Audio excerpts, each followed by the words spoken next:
People will die of fright in anticipation of what is coming. Well, kids, that's an exciting and joyful way to start Advent, isn't it? People will die of fright, but it doesn't have to be that way for us.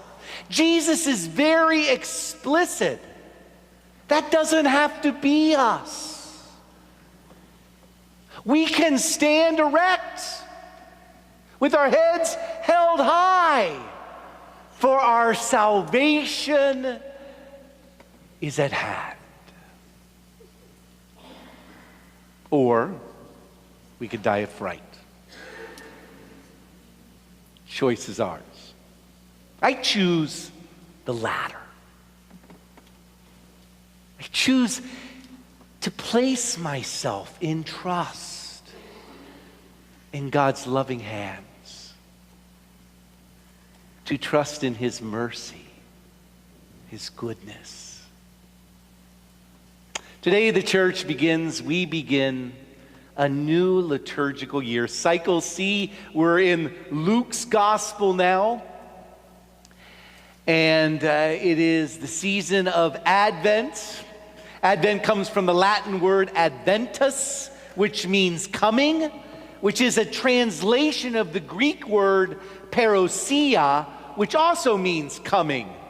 Coming of what? Coming of Christ. But Christ has come, and Christ will come again. And therefore, Advent refers to two movements. A movement towards the celebration of God's first coming, the incarnation, which we celebrate at Christmas time. The Word became flesh and dwelt in our midst and continues to dwell with us. And we look at the second movement, that He will come again in glory at the end of time. We have the first movement depicted in our first reading today from the prophet Jeremiah, chapter 33. Now, Jeremiah was a priest and a prophet in Jerusalem in the 6th century. He prophesied at a time when the people were drifting away from God. He was warning them about the forthcoming destruction of Jerusalem and of the temple. And we know that this took place in the year 587. And so it was during the 6th century that the prophet Jeremiah was prophesying. Now, he didn't just prophesy negative things. He also had prophecies of hope. And we have a sliver of that hope given in our passage today in chapter 33 in Jeremiah. And Jeremiah mentions the shoot of David in today's passage. Now, in Jeremiah's day, when he begins to talk about the shoot of David, everyone would have known what he was talking about. Why? Because he was quoting another prophet, a famous prophet from the 8th century, Isaiah. Isaiah in chapter 11 prophesies about the shoot of David, that from the stump of Jesse shall come a shoot, a branch. And what this refers to in very symbolic language is that God had made a promise to King David, who was the son of Jesse, and that his kingdom would endure forever. And but we know that in time, this tree has been cut down. It is no more. All that's left is a stump. What happened to the great kingdom of David? God promised, and it seems like it was cut off. But beginning with Isaiah in chapter 11, and now picked up again by Jeremiah in chapter 33, we hear these prophets speaking about a shoot from the stump of Jesse, that God is about to fulfill His promise to not only give us a king from the line of David, whose kingdom will never end, but a king who will in fact be the very presence of God in our midst, Emmanuel, the fulfillment of the two lines of prophecy regarding the coming of the Messiah. And so this is the good news, and this is one aspect of our Advent season. As we read in paragraph 524 of our catechism, Advent has these two movements. And the first is that the church places us liturgically in the ancient expectation of the coming of the Messiah, the fulfillment of God's promises of old. And this is why a lot of families do a Jesse tree. How many have done a Jesse tree? Anybody done a Jesse tree? I see some hands going up. Some Jesse tree people out there. I see nods, a little Jesse tree. You can buy these things. They have like little doors you can open up, or you can actually decorate a tree, a Jesse's tree, with the different symbols from the Old Testament. Usually they're scripture passages. It's a reliving of salvation history leading up to the birth of Christ. And so this is the tradition of the Jesse tree that picks up this image of the shoot from the stump of David, from the stump of Jesse. So that's one aspect of Advent. And then we have the other aspect, that he will come in glory at the end of time. And the church wants to prepare us for that as well.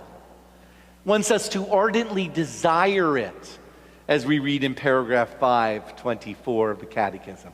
Ardently desire his coming in glory. That's not a people that are fearful or hiding, but that's a people who have their heads held high, who trust in the Lord's coming.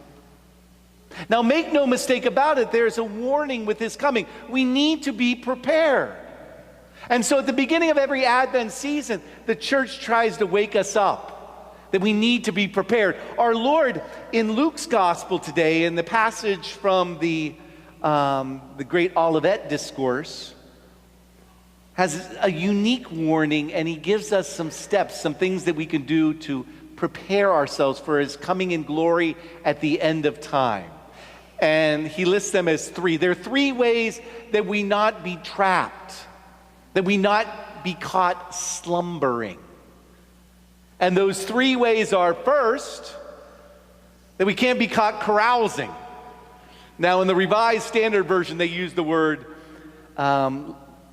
disparate life, which is basically an unbridled indulgence in the things of this world, in the pleasures of this world. This is the same word, Greek word, that's used in the parable of the prodigal son. He takes his father's inheritance, he goes out to a foreign land, and he spends it on desperate living, on worldly things, and in particular the desires of the flesh. This is one way we could put ourselves to sleep, as the book of Romans makes very clear, and can fog our senses so that we are not aware of the coming, and we could be caught off guard. And so the Lord warns us against carousing. This past fall in October, I went with the staff, and we went to a retreat being held at the Star Barn, Dave Abel's beautiful facility. They had a retreat there for parish staffs and the people of the diocese. And one of the talks we went to dealt with one of the great addictions that's afflicting us as a culture today. And they spoke of the neurological advances and the scientific advances that reveal how addictive pornography has become in our culture today, and how destructive it is. How the release of certain chemicals in the brain have led to people becoming enslaved to this addiction, one of the worst addictions out there. And one of the problems with this addiction is we live in a culture that almost encourages people to become involved in it. And so we find this pornography addiction is destroying our families and destroying people's freedom. It's destroying the way we look at one another and the way we see one another. And so as I study the materials that we received at this retreat, I'm looking at installing a program for our parish where we can sort of educate ourselves as grandparents and as parents, so that we can deal with this scourge in our culture today that's destroying so many lives. It is a real addiction. And so in the meantime, as we put this program together, I just want to let you know that if there's anyone out there that's struggling with this addiction or experiences it within their family, please do not be afraid to come forward. I would consider it very courageous, very courageous. And I would be proud of anybody that would be willing to come to me and to speak, because there is a program that has had incredible success setting people free, a God-centered program that truly can set people free from this horrible addiction. So this is the first one of the traps that Jesus warns us of, and a trap that has become a real stumbling block to many people in our culture today. The second thing that Jesus mentioned is drunkenness. Now, as Catholics, we kind of think of ourselves as being the Christians that can drink, don't we?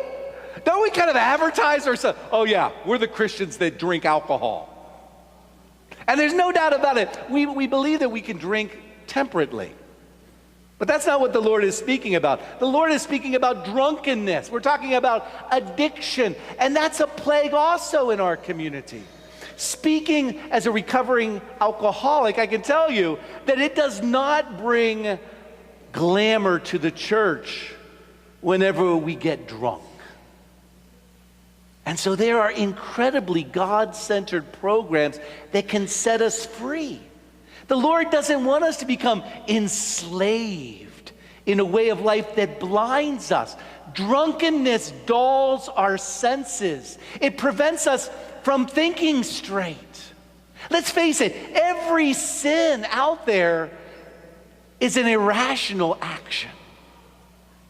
And alcohol just sets us up for that. And so the Lord warns us against carousing. He warns us against drunkenness. And the third one, and this one would catch us off guard, worrying. This is the problem. Anxieties about the things of this world. This one came up on the Sermon on the Mount, the Sermon on the Plain, when Jesus gave us the parable of the sowing of seeds. And remember, he talked about that seed where the thorns grow up and it chokes it off. And when he explains it to the disciples, he says, those thorns are the anxieties for things of this world. And we live in an anxious, prone world. People are worried all the time. And what does this worry do? It kills the life of gratitude in us. How can we be a Eucharistic people, a people of thanksgiving, if we're anxious all the time?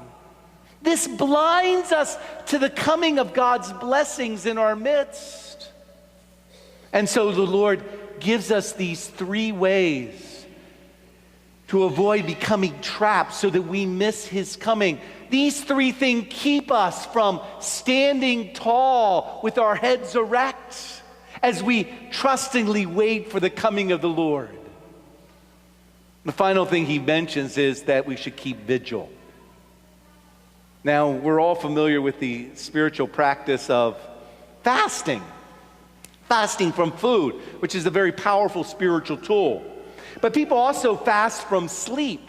That's a vigil. We fast from sleep. However, I kind of know how most of you guys live, because you tell me. And fasting from sleep is something that you guys don't have to do for the most part. You're already not sleeping enough, folks. You're already fasting from sleep, but you're fasting from sleep for the wrong reasons. Too many of us are fasting from sleep to stay up and watch TV, or to be busy bodies around the homes. This is not healthy. The kind of fasting, the kind of vigil the Lord is calling us to is not staying up late at night to watch TV or to be planted in our machines, our devices, but rather it is a fasting from sleep so that we may pray, so that we can place ourselves in God's hands before we fall asleep in trust. And so we begin a new liturgical season, a new year. But we do so filled with hope, for we have no reason to be counted among those who die of fear in a fearful society. but rather fully enlightened by Christ. We enter this season with our heads held high, devoting ourselves to preparation, for the Lord has come. The Lord is in our midst, and the Lord will come again in glory.